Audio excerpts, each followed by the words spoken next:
everyone. This is John Daly again with BQB and Right Life Publishing. I'm here today with Kim O'Hara, author of the upcoming book, No Longer Denying Sexual Abuse, Making the Choices That Can Change Your Life. How are you doing today, Kim? Fantastic. So happy to be here. Thank you for having me. Oh, absolutely. So now, before we get into your book, which of course explores some very personal and sensitive topics, can you talk a little about your background and your interests? One thing that caught my eye right off the bat, as sort of a movie buff, was reading your bio and seeing that you were in the movie business and you produced your first $1 million movie at the age of 25. Yes. Any place you'd like to start would be great.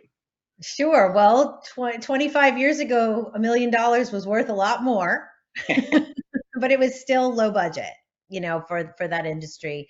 And I was a filmmaker from 21 years old till about 35. And, I was attracted to films about people struggling with addiction and sexuality and, young people trying to find themselves, never once thinking that that might be what I needed or what I was doing. There was a lot of transference, right? So as artists, we can transfer what we're not dealing with inside into our art. And I made 11 films, several of them that I wrote.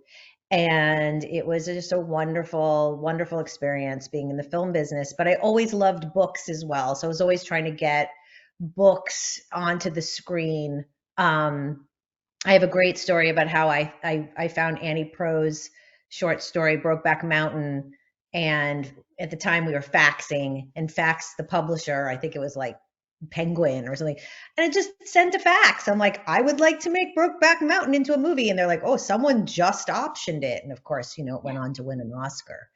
So I would identify those movies of people that were in denial, that were alienated, and so it's no shock that I ended up on this journey to question my own denial in terms of abuse. Right now, as you describe in your book, and as you just alluded to, you are a sexual abuse survivor, and it's something you say you didn't quite come to terms with until later in life, when you were in your early 40s. Can you talk about that a bit? Whatever you're comfortable revealing about the abuse itself, how you later recognized it, and how it has affected your life. Sure. Yeah, just to clarify, because this is really important to define. It wasn't that I didn't come to terms with it. I didn't even know it. So the book's different in the way that the denial of what we will like refuse to actually acknowledge on a subconscious level is really astonishing to me, right? And a lot of what we say among survivors and people that have been in abuse is that it's sort of like a protection mechanism until you're absolutely emotionally able to handle the fracturing and truth of the breaching of trust that's been done to you as a child, right? So for me, I wasn't able to handle that till I was in my early 40s. I had to be getting sober. I was done having my children. They had been born. And so there was something inside of me that knew that I had to keep that down and repressed until the space and time was going to open up for me to start healing, right? Start doing some writing, go to therapy, start being, in sobriety. And so it's not like I wouldn't have wanted to deal with it. It just literally didn't happen. I didn't have a dream about it until my early 40s. But when I did have that dream, that was that moment where you, without any question in your mind, knew. It's not like you wake up from a dream and you're like, that was weird. I was with, gophers and tutus and my dad. No, it was like I woke up and it was like my bedroom door and the sounds and the feelings, and you're like, oh no. Like you have that moment where you're like, oh no, this now begins. So I guess that's sort of a long-winded answer to that question. But um, I did have, and I write about this in the book, I did have, my dad was the person who abused me. And I did have in my 20s, one of his girlfriends encounter me in the bathroom and tell me that she had been told by him that he had abused me. And I didn't believe her. Wow. So, Wow. Yeah, that's yeah. something. Yeah, I just was like, nope, next. I thought they're all just crazy. That can't be possible. But then if you look at the movies that I made and you look at my behavior, which is what I also talk about in the book, all the different behaviors we then employ to protect ourselves, a lot of them are violent and angry and rageful and just to stay away from me because now it's been unlodged that this is a possibility. Oh, wow. So in your book, you share personal stories and you offer guidance to other sexual abuse survivors on everything from relationships to body image to finances, to having a voice and talking about the abuse. This strikes me as being extremely helpful because this type of abuse really does touch all areas of a person's life. How important was it to you to take this broad approach when you were writing this book? The book is a self-help book. The goal is to tell my story just enough so that I can show that I have expertise in this area. It's kind of a weird area to use the word expertise, but it's true. I've been through it, I've experienced it, and I'm willing to get honest and real about it. It's not a memoir per se, but I do tell a lot of, personal stories in categorically, right? So if there's a category on your inner child, or if there's a category on making money, or if there's a category on romantic partnerships, I might, throw the wool back and just say, here's what happened to me.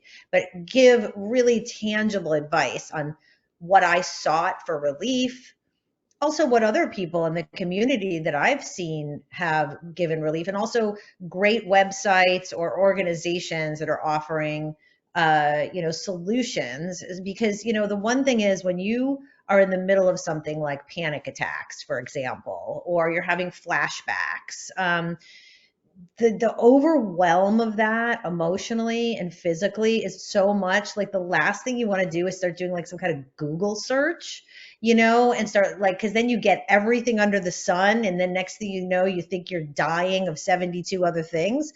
So the book is like a clearinghouse of what you can engage in your life to get relief, almost like immediately in that category, versus some big broad, you're a survivor and here's what you need to do. It's like, oh, you're having a problem with God. Here's my experience. Oh, you're under earning. Here's my experience. Oh, you're yelling at your children constantly. Here's my experience. And here's what I've done to make myself feel better and live better and have a better life. Sort of a reference guide to be able to get into a certain area right away. Mm-hmm. That sounds great. Mm-hmm. Now, what would Mm-hmm. you say was the hardest part about writing this book? Well, I know what my clients go through now. I am a book coach, so I ask my clients to dive deep into their histories and their pasts. And, the coaching piece is that I push them to do this and to dive in deep. And I do know it's emotional for them. And I do know that some days it's challenging and we're connecting dots and seeing patterns. And it's really cool when you're the coach because you're like, oh, that's so cool. But when you're the writer and you're doing it yourself, you sometimes continue to reveal information, even information that you've felt like you've talked about in therapy, or you've gone to groups about it, you're still revealing more. And there's been a couple things that have come up in this time. We're doing a really wonderful edit right now, kind of our final edit, where I'm having things where I'm going, wow, that's really, really profound. Like, I always thought, just to give an example, I always thought that religion was contentious for me. And have kind of walked, dabbled in it in kind of a shamanic way, or as long as it's nothing institutional, right? Only to realize when I was growing up, some of my happiest times were going to church with my grandparents or going to the Baha'i faith with my parents.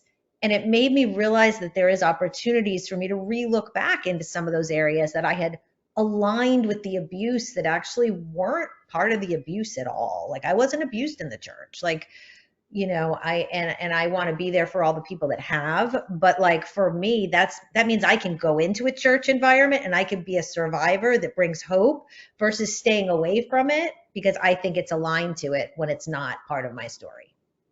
Hmm, interesting. Now, sort of on the other end of that spectrum, what was the most rewarding part about writing this book? I really just feel like I've been through something that has been such a zigzag and such a rocky road and really painful. And I feel like there's an opportunity for me to maybe help men and women avoid some really big pitfalls that I didn't know were coming. And to have the opportunity to get to living that better life, like that is like right now, I live a life of like so much joy and opportunity. And like, I'm a really outgoing person now where I wasn't that before. If you met me 10 years ago, like I wasn't this way. So if I could help people get to that place sooner, like knowing that I'm doing that whenever I sit down and write is just like, yeah, that's why I do what I do. Not because I want people to be like, oh, Kim's such an amazing writer. Oh, Kim's story. So I just want people to have a better life. Well, and I think a lot of people are going to benefit from this. I mean, this is such a, it is a personal and it's a sensitive issue, but at the same time, to be able to open up about it and have that strength and to talk about it and to let people know that they're not alone, and to Right. offer this advice, I think that is just fantastic. Well, this has been great talking to you, Kim. Can you tell people how to find out more about your book? I'll say the title again: No Longer Denying Sexual Abuse, Making the Choices That Can Change Your Life. Where can they find out more about not just the book, but also about you and your other projects?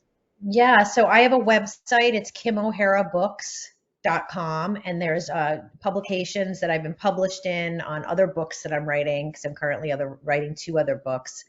And you can find me at a storyinside.com. That's my coaching business. And I'm on social media as Kim O'Hara, and I'm on social media as a story inside as well. Great, great. Well, thanks a lot, Kim. Anything else you'd like to say to viewers today? No, I just don't be afraid. Awesome. That's great advice. Thank you very much. Thank you.